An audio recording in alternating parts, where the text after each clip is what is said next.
अरे अरे अरे अरे अरे अरे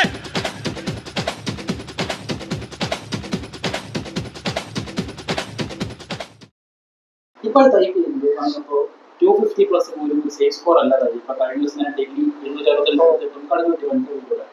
ഈ സമയത്ത് എന്തായിരിക്കും ഒരു എന്തുകൊണ്ടായിരിക്കും ഇത്രയും 200+ ബാറ്റിംഗ് പെട്ടെന്ന് മാറാൻ?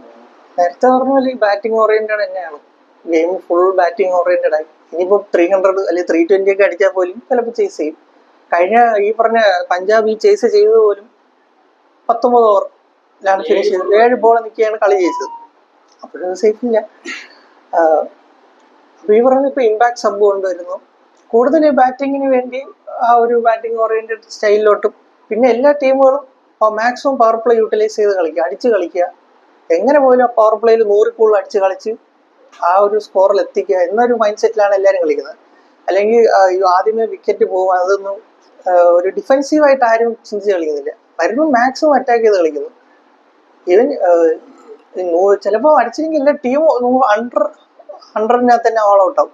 ആ ഒരു കുറെ കളികൾ നമ്മൾ കണ്ടിട്ടുണ്ട്. പക്ഷെ അടിക്കാൻ നിന്ന് കഴിഞ്ഞാൽ ഈ പറഞ്ഞ 250-260 മാർക്കൊക്കെ ഈസിലി എല്ലാ ടീമും അച്ചീവ് ചെയ്യുന്നുണ്ട്. എന്നാൽ ചില ടീമുകൾ ഇപ്പോഴും 10 കൊല്ലം മുമ്പുള്ള 8-9 റൺ റേറ്റ് തന്നെയാണ് പവർ പ്ലേ കളിക്കുന്നത്.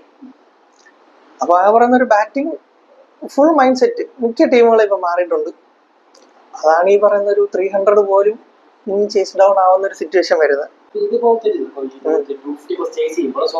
ബാക്കി രണ്ട് ഫോർമാറ്റിനെ ബാധിക്കും. ബേസിക്കലി ബാധിക്കും. കാരണം ഇപ്പൊ ആൾക്കാരെല്ലാം ബാറ്റിംഗ് മതി. ഒരു ബോളിംഗ് ഒരു ബോളർ 5 വിക്കറ്റ് എടുക്കുന്നതിനേക്കാൾ അവർക്ക് ഇഷ്ടം ഒരു ബാറ്റർ 6 അടിക്കുന്നത്. അപ്പൊ ഇങ്ങനെ ഒരു ബാറ്റിംഗ് ഡോമിനൻസ് വരുമ്പോൾ അങ്ങനെ മാത്രം ക്രിക്കറ്റിനെ ബാധിക്കുള്ളൂ. ഒന്ന് ആൾക്കാരൊരു ഫോക്കസ് മാറും. ഇപ്പൊ ICC തന്നെ പറയും ടെസ്റ്റ് ക്രിക്കറ്റിന് ഫോക്കസ് വേണം, ടെസ്റ്റിലോട്ടാണ് വേണ്ട.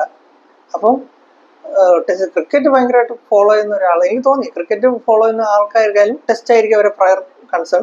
പിന്നെ വേൾഡ് 50 ഓവർ വേൾഡ് കപ്പ് അല്ലെങ്കിൽ ആ ഫോർമാറ്റ് ഗെയിം അത് കഴിഞ്ഞായിരിക്കും ബാക്കി. ഇപ്പൊ ആ ക്രിക്കറ്റ് ഫോളോ ചെയ്യുന്ന ആൾക്കാർക്കായ പോലെ IPL ഒരു മെയിൻലി ഒരു എന്റർടൈൻമെന്റ് ആണ്. വരുന്ന ഒരു എന്റർടൈൻമെന്റ് പരിപാടി 20 over full last top ball വരെ ത്രില്ല, ആ ഒരു പരിപാടിയാണ്.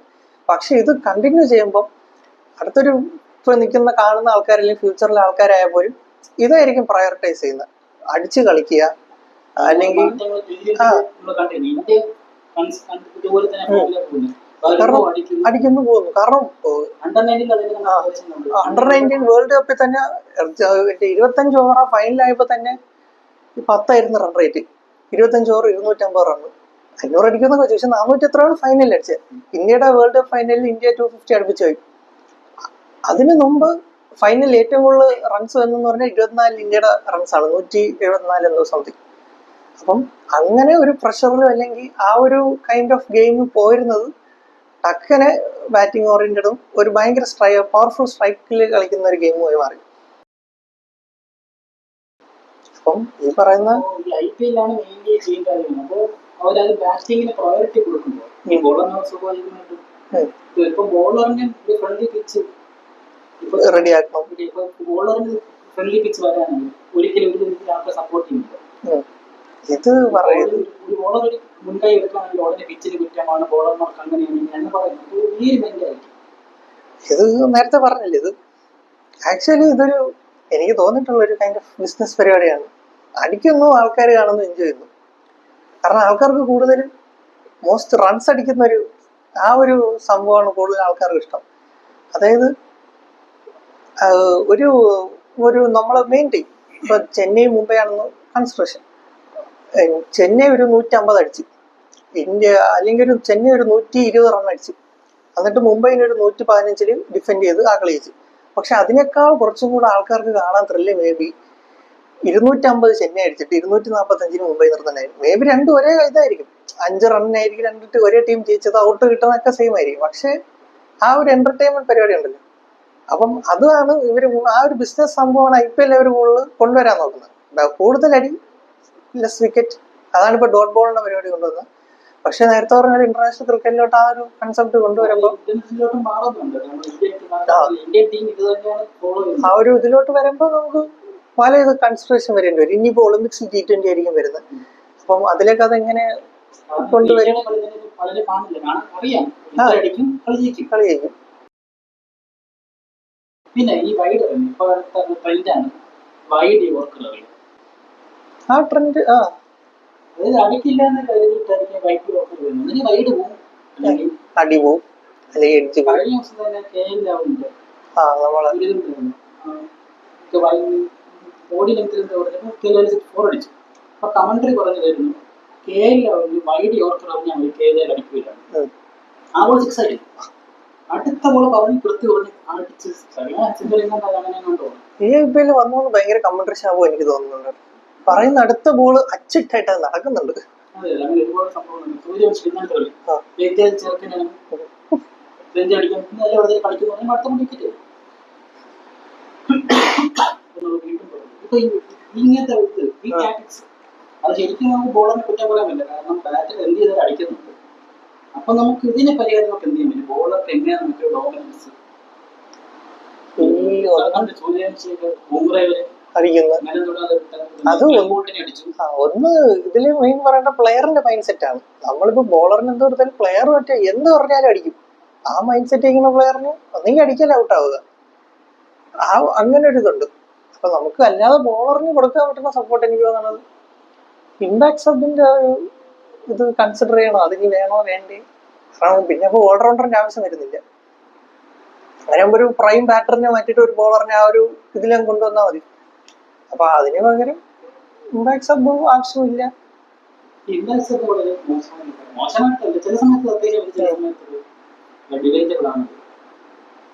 വീണ്ടും നമ്മൾ തിരിച്ചു വരണം. ഈ വൈഡ് ബോൾ ഒരുപാട് വൈഡ് പോകുന്നുണ്ട്, അതിനെ മാറ്റാൻ നമുക്ക് എന്ത് ചെയ്യാൻ പറ്റും? ആ ഓരോ മരം കത്തിച്ചാൽ ഓരോ മരം കത്തിക്കാൻ പിന്നെ എന്ത് ചെയ്യാൻ പറ്റും? ഒരു ഡോട്ട് ബോളിന്റെ മരം കത്തുന്ന ഹർഷ്ദീപ് എല്ലാം കേൾക്കുന്നുണ്ടല്ലോ, നമുക്ക് ഓരോ മരം കത്തിക്കാം കേട്ടാ. അവിടെ ചെന്നൈയും മുംബൈയും കൂടെ കാട് വയ്ക്കും, ഇവിടെ വരുന്ന കത്തിക്കും. അപ്പൊ എന്ത് ചെയ്യും വൈഡ് എനിക്ക് ചിലപ്പോ തോന്നിയിട്ടുണ്ട് ഈ വൈഡ് രണ്ടു നമുക്ക് ഒരുമിച്ച് അങ്ങ് എറിഞ്ഞ പ്ലെയറിന്റെ മൊമെന്റം കളയാൻ വേണ്ടി അങ്ങനെ തോന്നുന്നുണ്ട്. അങ്ങനെ ചിലവർ ചെയ്യുന്ന പോലെ, മറ്റേ പന്ത് ചെയ്ത പോലെയല്ല, പണ്ടെന്നല്ല പന്ത് ചെയ്ത പോലെ അതല്ല. പക്ഷെ ചിലവർക്ക് മൊമെന്റം പോകുന്നുള്ളൂ. ഈ മില്ലറിനൊന്നും എറിഞ്ഞിട്ട് ഒരു കാര്യമില്ല, എന്നാലോചിച്ചിട്ട്. കാരണം ഞാൻ കളി കാണുമ്പോൾ തന്നെ ഏറ്റവും ഇഷ്ടപ്പെട്ട ബോളിംഗ് ഇഷ്ടപ്പെട്ടിട്ടാണ് ഞാൻ ക്രിക്കറ്റിൽ കിട്ടുന്നത്. അപ്പം ആ ഒരു എനിക്ക് IPL കാണാൻ വേണ്ടി വേറെയുള്ള കാര്യമാണ്. കാരണം ബോളുകൾ തരംഗം വരെ അടിയിട്ടുന്നത്. പണ്ടൊക്കെ ഒരു 2020 8 എന്നൊക്കെ എക്കണോമി എന്ന് പറയുന്നത് വലിയ എക്കോണമി. 10 എന്ന് പറയുമ്പോൾ ആ കാലത്തെ ഡോലെ നാസിക് ഡോലായിരുന്നു അവര്. ഇപ്പൊ 10 എന്ന് പറയുന്നൊരു ഇപ്പൊ ബുംറയൊക്കെ 10 എറിയുന്നത്. പക്ഷെ ബുംറയ്ക്ക് വിക്കറ്റും കിട്ടുന്നില്ല. തുടങ്ങിയത് ഇതിലിപ്പോ ബോളറിന് ഇത് പറഞ്ഞപ്പം കളി എനിക്ക് തോന്നുന്നൊരു RCBയുടെ കൂടെ ആണെന്ന് തോന്നുന്നു. അതിന് മറ്റേ ഈ ഫാൻ പോൾ പോലെ കുറെ ക്വസ്റ്റ്യൻസ് അന്ന് കമന്ററി വന്നായിരുന്നു. ഇപ്പൊ ബുംറയ്ക്ക് ഇതുവരെ വിക്കറ്റ് ഇല്ല, അത് മുംബൈയെ ബാധിക്കുന്നുണ്ടോ, class is permanent in Bumrah, or ഇപ്പോഴത്തെ ഈ വിക്കറ്റ് ഇല്ലാത്ത ഫോം ആണോ, ഏതാണ്? അപ്പൊ അതിൽ മെജോറിറ്റി പറഞ്ഞത് ക്ലാസ് ഇസ് പെർമനന്റ്. കാരണം ബോളറിന്റെ പോയിന്റ് ഓഫ് വ്യൂവിൽ ചിലപ്പോ ഓക്കെ, ആ ബുംറ നമുക്ക് അറിയാം ഇപ്പൊ വേണോ കംബാക്ക് വരാം. പക്ഷെ മുംബൈ ഇന്ത്യൻസ് അല്ലെങ്കിൽ ആ ടീമിന്റെ പെർസ്പെക്റ്റീവ് നോക്കുമ്പോൾ വി ഒൺലി ബിലീവ് ഇൻ ജസി ബൈ, ആ സെറ്റപ്പിലാണ് അവർ എറിയുന്നത്. അപ്പൊ ബുംറയ്ക്ക് വിക്കറ്റ് ഇല്ല, നേരത്തെ പറഞ്ഞ പോലെ 10 എക്കണോമി, പിന്നെ പറയണ്ടല്ലോ ബാക്കി ബോളേഴ്സ് അവർക്കും ഒരു ഇതുണ്ട്, വിക്കറ്റ് ഇല്ലാത്ത പ്രശ്നം.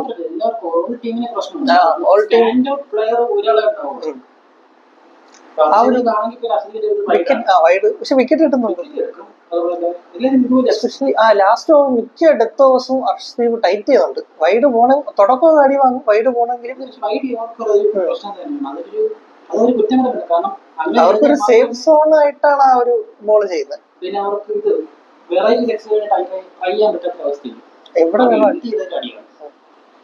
എനിക്ക് തോന്നുന്നു ഇപ്പൊ ഷോർട്ട് ബോൾ കുറെ പേര് എക്സ്പെരിമെന്റ് ചെയ്തിട്ടുണ്ട് നല്ല രീതിയിൽ. ആ കറക്റ്റ് ഹൈറ്റിൽ നിന്ന് താഴ്ത്തി സ്ലോ ബോൾ. പിന്നെ എനിക്ക് അടുത്ത് പറയുന്നുണ്ട്, എന്തിനായിരിക്കും ഇത്രയും ഡ്രോപ്പ് ക്യാച്ചുകൾ? ഇന്നലെ തന്നെ 2 ഇന്നിംഗ്സിന് മുമ്പ് വലിയ ഡ്രോപ്പ് ക്യാച്ച് ഉണ്ടായിരുന്നത്. ആകെ 1-2 ക്യാച്ചാണ് ആകെ ഡ്രോപ്പ് ക്യാച്ച്. ഈ ഡ്രോപ്പ് ക്യാച്ചിന് എനിക്ക് ചാടുകൾ കൊടുക്കുന്നുണ്ടായിരിക്കും. Drop ക്യാച്ചിന് ponding കൊടുക്കില്ലേ? അന്ന് എനിക്ക് ആരായിരുന്നു, ശശാങ്കിന്റെ ആണ് ഷാറുഖ് ഖാനെ മറ്റേ ബോളിംഗ് ചാടി പിന്നെ ആ കളി ചുമ്മാ ജയിച്ചോണ്ട് ആരും ഒന്നും പറഞ്ഞില്ല. ശശാങ്ക് ഒരു മോൻ കുത്തിക്കൊണ്ട് ആ, 2-3 ക്യാച്ച് എന്താ ശശാങ്ക് കഴിഞ്ഞ കളിയിൽ ക്യാച്ച് വിട്ടായിരുന്നു. ആ പിന്നെ ഞാൻ ഉച്ചക്കത്ത് കളിച്ച് ഉച്ച വളർന്ന വെയിലത്ത് കളിച്ചോണ്ടാന്ന് തോന്നുന്നു ജഡ്ജ് ചെയ്യാൻ പറ്റിയിട്ടില്ല. ആ അത് ഞങ്ങള് അത് ഉച്ച വിളക്കണല്ലായിരുന്നു. അത് മറ്റേ ലൈറ്റ് എന്തോ അടിച്ച് അത് മറ്റേ ഇവിടെ 6 ഹെറ്റ്മിയറായിരുന്നു. ഹെഡ്മേൽ ഒന്ന് പെട്ടെന്ന് ഇങ്ങോട്ട് മാറി ബോൾ കൃത്യമായിട്ട് പോയി. എനിക്ക് അത് തോന്നിയിട്ടുണ്ട് കേട്ടോ. കുറച്ച് പ്ലെയേഴ്സിന്റെ ഫോം ഔട്ട് അല്ലെങ്കിൽ ആ ഒരു പ്ലെയറിനെ വിശ്വസിച്ചായിരിക്കും അതിന്റെ ടീം നിൽക്കണം. അത് ഇപ്പം LSG നോക്കുകയാണെങ്കിൽ എമ്പുരാൻ, കാരണം ഇവന്മാരെല്ലാ പ്രതീക്ഷ എമ്പുരാനിലായിരുന്നു. ലൂസിഫർ എമ്പുരാൻ ഇപ്പൊ കളിക്കുന്നില്ല. പിന്നെ ആദ്യം നോക്കി മേടിച്ച പന്താണെങ്കിൽ ബോള് കൈ തട്ടി അപ്പൊ ഇഞ്ചുറി ആയിട്ട് വീട്ടിൽ പോകണം, അല്ല ഡഗ്ഔട്ടിൽ പോകണം. അപ്പം അത് ഗോയങ്ക മാമനെ ഭയങ്കരമായി ഹെർട്ട് ചെയ്യുന്നുണ്ട്. പിന്നെ IPL മറ്റേ ഇത് വന്നല്ലേ, ഗ്രൗണ്ടിൽ വന്നൊന്നും പറയരുത്, ഫോൺ വിളിച്ചു വേണോ എന്ത് വേണോ പറഞ്ഞു. അതുകൊണ്ട് ഇപ്പൊ ഗ്രൗണ്ടിൽ വന്ന് ഗോയങ്ക മാമ ഒന്നും പറയണില്ല. പണ്ടത്തെ പോലെ പരിപാടിയില്ല. അപ്പൊ LSCക്കും ഇല്ല ആ പരിപാടി. ഇപ്പം പൂറിന്റെ കാര്യം പറഞ്ഞ അല്ല എൻപുരാന്റെ കാര്യം പറഞ്ഞ പോലെ നമ്മളെ ഹെറ്റ്മിയർ ആള് ഇച്ചിരി ഒന്ന് ഫോം ഔട്ടായി. കഴിഞ്ഞ വേൾഡ് ആ ഒരു ഇതില്ല, അല്ലെങ്കിൽ പഴയ ഒരു രാജസ്ഥാനിലൊരു ഇത് വരുമായിരുന്നു ഏതൊരു ഇതിലും മറ്റേ ഇങ്ങനെ മുഴുകേണ്ടി വരും. മറ്റേ രാജസ്ഥാനിൽ ഏതൊരു നമ്മളെ ഒരു CSKയുടെ ബ്രാവോ അല്ലെങ്കിൽ മുംബൈയുടെ പൊള്ളാട് ആ ഒരു സെറ്റപ്പിലായിരുന്നു ഒരു സമയത്ത് ഹെറ്റ്മിയർ. ഇപ്പൊ ആ ഒരു ഇതില്ല. ആ ഒരു അത്യാവശ്യം ഒരു മെയിൻറ്റെയിൻ എനിക്ക് തോന്നുന്നത് സുനിൽ നരേനാണ്. അത്യാവശ്യം എക്കണോമി മെയിൻറ്റെയിൻ ചെയ്ത്, പക്ഷെ ബാറ്റിംഗ് പഴയ ഒരു ഇതില്ല.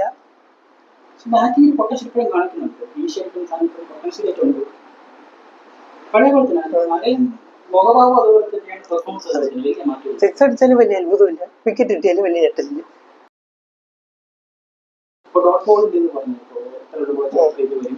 എന്നിട്ടും ഒരു മാറ്റവും വലിയ സംഭവിക്കുന്നില്ല. ചെന്നൈ പോലത്തെ ചെറിയ ചെറിയ ടീമുകൾ മാത്രമേ ഉള്ളൂ പ്രകൃതിക്ക് വേണ്ടി കളിക്കുന്ന കുറച്ച് ആൾക്കാർ. വേറെ ആരും എനിക്കറിയില്ല, ഞാൻ കണ്ടിട്ടില്ല. പ്രകൃതി സംരക്ഷണം ചില പ്ലേയേഴ്സ് ഒക്കെ ഉണ്ട് കേട്ടോ. ചൂട് കൂടുതലാണ് നമ്മൾ കാണാതെ പോയത്. ഇപ്പൊ തന്നെ ഒരു പഞ്ചായത്ത് മൊത്തം മരുന്നാണ് ഞാൻ നോക്കി പറഞ്ഞത്. അപ്പൊ അങ്ങനെ കളിക്കുന്ന കുറച്ച് ഇതുണ്ട്. ഇപ്പൊ നമുക്ക് കിട്ടിയതാണ് 100 ലോകത്തിലെ ഏറ്റവും കൂടുതൽ ചൂട് കൂടിയ 100 സിറ്റീസില് 95 ഇന്ത്യയിലാണ്. അപ്പൊ ഈ ഡോട്ട് ബോളിംഗ് ഇനിഷ്യേറ്റീവ് ഞാൻ ഭയങ്കരമായിട്ട് സപ്പോർട്ട് ചെയ്യുന്നുണ്ട്. കാരണം 19 മരമാണ് ഡോട്ട് ബോളിംഗ്. ഡൗട്ട് ഇപ്പോഴും ആണ്, ഒരു മരം നട്ടത് എന്താ സമയം എടുക്കില്ലേ ഈ ചൂടുകൾ കഴിഞ്ഞു പോകും. അതല്ലേ ഈ അങ്ങാടി 5 സിറ്റി ഏതായിരിക്കും ആ ഒരു ഇന്ത്യ ഒന്ന് ശ്രദ്ധിക്കണം കേട്ടോ. ഒന്ന് ശ്രദ്ധിച്ച 5 സിറ്റിയും കൂടെ നമുക്ക് വരുന്നത്. അപ്പൊ ഇടയ്ക്കിടയ്ക്ക് എല്ലാവരും ഡോട്ട് ബോൾ കളിക്കുക. അപ്പൊ നമുക്ക് ഇതിന് രക്ഷിക്കാൻ വേണ്ടി BCCI ഇനിഷ്യേറ്റീവ് എടുക്കേണ്ടത് സ്റ്റേറ്റ് ബോർഡുകൾ. ഇത് കൺട്രോൾ ഫുൾ BCCI കാരണം ഇത് ചെയ്യുന്നത് സ്റ്റേറ്റ് ആണ്. BCCI തന്നെയാണ്. BCCI ഇത് കൊടുക്കരുത്, നിവേദനം ഇങ്ങനെ ചെയ്യരുത്, ബോളേഴ്സിനെ കൺസിഡർ ചെയ്യണം. ഒന്ന് എന്റെ ഒരു മെയിൻ തോന്നൽ ഞാൻ നേരത്തെ പറഞ്ഞ ഒരു പൈസ ബിസിനസ് പരിപാടി. കാരണം 6 അടിക്കുന്നത് കാണാനാണ് ഒരു കൂടുതൽ ശതമാനം ആൾക്കാർക്ക് ഇഷ്ടം. മറ്റേ കോർ ക്രിക്കറ്റ് ഫാൻസിനല്ല, അല്ലാതെ ഇത് ഒരു ഇതെല്ലാവരും കാണുക എന്നൊരു എല്ലാവരിലോട്ട് എത്തിക്കുക. അതിന് എല്ലാവർക്കും ഇഷ്ടം ആൾക്കാർ 6 അടിക്കുന്നതും 4 അടിക്കുന്നതും കാണാനാണ്. അപ്പൊ കൂടുതൽ ബാറ്റിംഗ് ഓറിയന്റഡ് ആക്കുക. നേരത്തെ പറഞ്ഞ പോലെ 150 ചേസ് ചെയ്യണേന്നല്ലേ 250 ചേസ് ചെയ്യുന്ന കളി കാണാനാണ് ആൾക്കാർക്ക് ഇഷ്ടം. അപ്പം BCCI കൂടുതൽ എന്തായാലും ബാറ്റിങ്ങിനെ നോക്കുള്ളൂ. അല്ലെങ്കിൽ ഈ ഒരു അടിച്ചു കളിക്കുന്ന ഒരു മൈൻഡ് സെറ്റ് തന്നെ ആയിരിക്കും അവർക്കും താല്പര്യം. പക്ഷേ ഈ പറഞ്ഞ ബോളേഴ്സ്, പക്ഷെ ഇതിൽ ഏറ്റവും രസം എന്ന് പറയുമോ, ഇതിലെ പെർഫോമൻസ് ശരിക്കും ഇന്ത്യൻ ടെസ്റ്റ് സ്കോഡിൽ നിൽക്കുന്നു. ടെസ്റ്റ് ബോളർ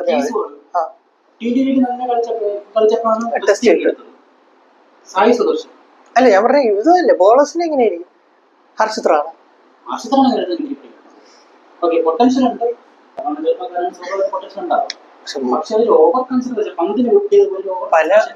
പല മെയിൻ ബോളേഴ്സിനെ മാറ്റി ഒരു കൺസിഡറേഷൻ വരുന്നു.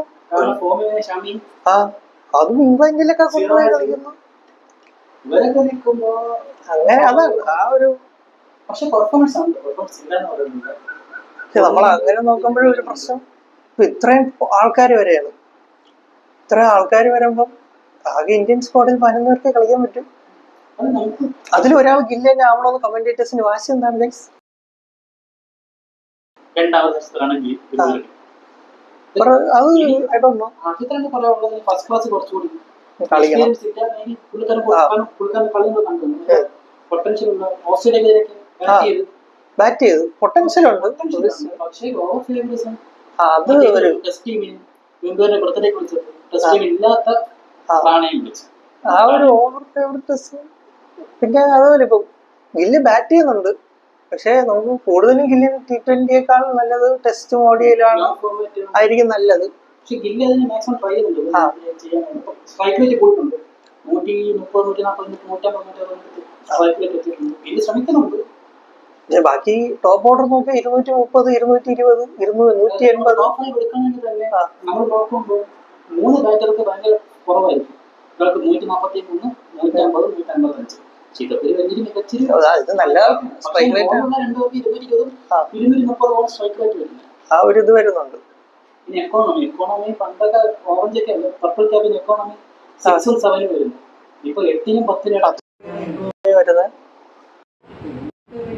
ഇത് ഭാവിയിൽ എന്തായിരിക്കും കാരണം ഇങ്ങനെ പോകണമെങ്കിൽ സ്വാഭാവിക ടെസ്റ്റ് ആയിരിക്കും ആദ്യം പോകുന്നത്. പിന്നെ ഉള്ളത് ഇൻബോൾസ് എടുക്കുകയാണെങ്കിൽ അവർ ഫാസ്റ്റ് പോകും. ബൗൺസർ ഒക്കെ പണ്ടിരുന്നു അടി വീഴരുതല്ലോ. കാരണം കഴിഞ്ഞ കളി കുൽദീപ് പുള്ളിക്കാരന്റെ ആവറേജ് സാധാരണ 80-85 ആയിരുന്നു. കഴിഞ്ഞ കളി വന്നത് 87, 91 ആ റേഞ്ചിലാണ് ആവറേജ് സ്പീഡ് വന്നത്. അപ്പൊ ടേൺ കുറയുന്നത് സ്പിന്നറിനെ കുറച്ച് അറ്റാക്ക് ചെയ്യാൻ ശ്രമിക്കുന്നുണ്ട്. പക്ഷെ ബാക്കി ഏതൊക്കെ സ്പീഡ് കുറയ്ക്കുന്നു? ഇന്ത്യയിൽ മാത്രമേ ഇന്ത്യൻ സ്പിന്നർ മാത്രമാണ് സ്പീഡ് കൂട്ടുന്നത്.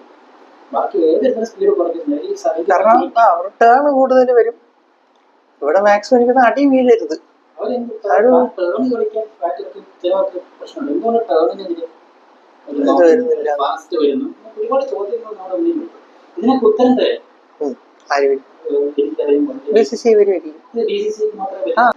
അപ്പൊ ഇങ്ങനത്തെ ഇതുപോലെ ഒരുപാട് പ്രശ്നങ്ങൾ BCC ആണെങ്കിൽ ഒരുപാട് പ്രശ്നം നേരിടുന്നുണ്ട്. ഓവറോൾ ICC ടൂർണമെന്റ് ആണെങ്കിലും ബാക്കി കളിയിൽ ഒരു 200ന്റെ അടുത്ത് വരുമ്പോൾ ഇന്ത്യയുടെ മാത്രമാണ് 230 ആവറേജ് സ്കോറൊക്കെ വരുന്നത്.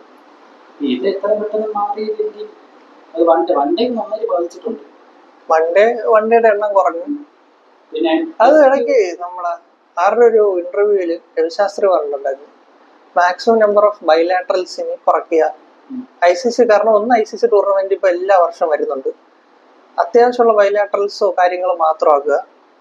ടെസ്റ്റ് അതേപോലെ ഒരു കൺസിസ്റ്റന്റ് ആയിട്ട് ടെസ്റ്റ് കളിക്കുക. ഇപ്പം ആ ഒരു ഇത് സജസ്റ്റ് ചെയ്തു. എന്നിട്ട് കൂടുതലും ഇങ്ങനെയുള്ള ഫോർമാറ്റുകളിലോട്ട് ആൾക്കാരെ വിടുക.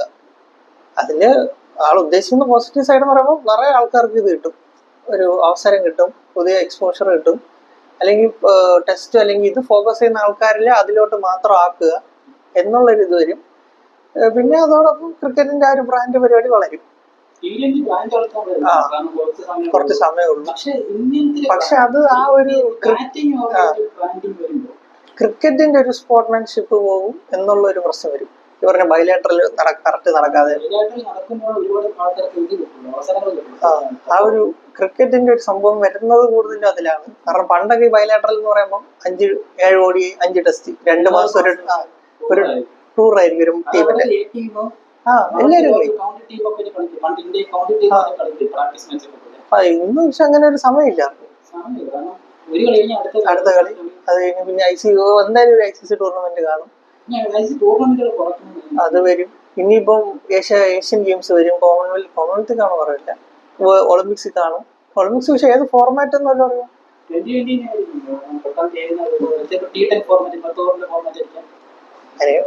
അറിയില്ല. പക്ഷെ എല്ലാ കോണ്ടിനെന്റിലും ഒരു ടീം അങ്ങനെയാണ് ഇപ്പം. അത് ഫിക്സ് ചെയ്തോ അറിയില്ല. അങ്ങനെ വെച്ചാൽ ഇങ്ങനെ കളിക്കും. അവിടെ ആരുമില്ല, അവിടെ ടീമില്ലല്ലോ. പക്ഷെ പ്രശ്നം ഓസ്ട്രേലിയ ന്യൂസിലാൻഡിൽ ഓസ്ട്രേലിയ ആയിരിക്കും. ഏഷ്യൻ ഇതുവരെപ്പോ ഉള്ള സെലക്ടഡില് അമേരിക്കന്ന് വെസ്റ്റ് ഇൻഡീസ് മാത്രമാണ്. West Indies, south Africa, England, India, Australia. അപ്പൊ നമുക്ക് ഇന്ത്യയിൽ വരുമ്പോൾ ഏഷ്യയിൽ വരുമ്പോൾ ശ്രീലങ്ക ഉണ്ട്, പാകിസ്ഥാനുണ്ട്, ഇന്ത്യ ഉണ്ട്. അപ്പൊ അവിടെ ഒരു നല്ലൊരു കോമ്പറ്റീഷൻ മാറുന്നു.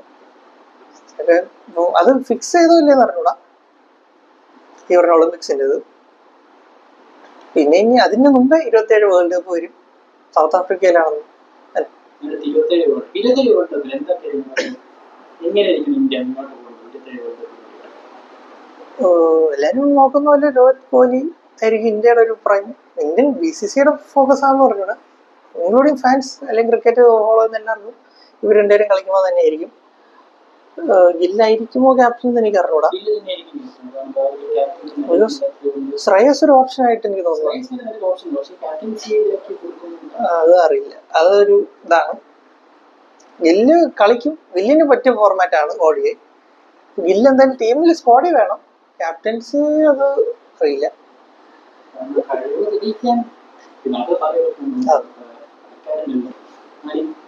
ഗില്ലിന് പറ്റിയ അത് ആ ഒരു പെർസ്പെക്റ്റീവിലാണ് നമ്മളെല്ലാം പറയുന്നത് ആസ് എ ഫാൻസ്.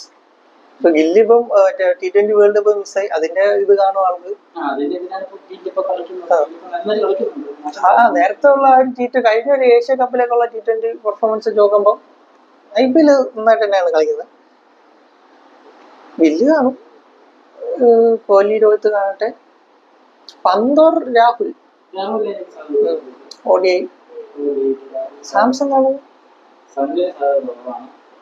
സ്ക്വാഡിൽ.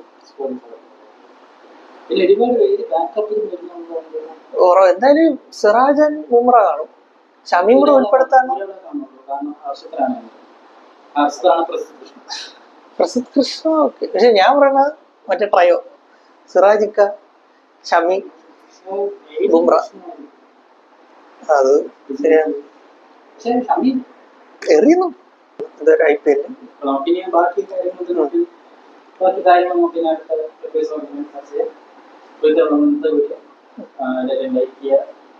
സബ്സ്ക്രൈബ് ചെയ്യുക,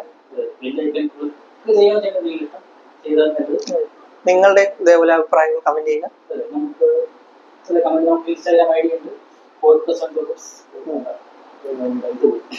നമുക്ക് ഇൻസ്റ്റാഗ്രാം ID ഉണ്ട്, ഫോളോ ചെയ്യാൻ സപ്പോർട്ട് ചെയ്യുക.